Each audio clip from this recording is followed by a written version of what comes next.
আল্লাহর ওয়াস্তে স্বামী স্ত্রী যত মনোমালিন্য হোক, যত গন্ডগোল হোক, যত ঝগড়াঝাটি হোক, যত আপনাদের মধ্যে অমিল হোক, বোঝাপড়ার গরমিল হোক, আমি সব জায়গায় এই কথাটা বলার চেষ্টা করি।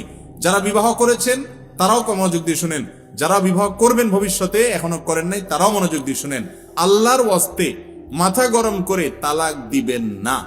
তালাক এমন একটা ডেঞ্জারাস অস্ত্র, এমন একটা ভয়াবহ অস্ত্র, ছুরি এবং চাকুর চাইতে পিস্তলের চাইতে ডেঞ্জারাস। কিরকম? আপনি একজনকে ছুরি ঢুকাই দিলেন তার বুকে, ঢুকানোর পরে লোকটা মারা গেলেন, এখন আপনি জিব্বা কামড়ায় বলছেন ও সরি আমি আসলে বুঝতে পারিনি, এতে কি লোকটা জীবিত হবে?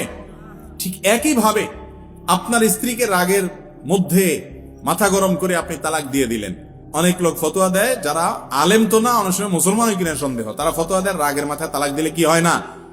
তালাক হয় না। আমি বলি তালাক কি কেউ মহব্বত করতে করতে দেয়? ভালোবাসার চোটে স্ত্রীকে ডাইকায় না তালাক দিয়ে দেয়? আরে ভাই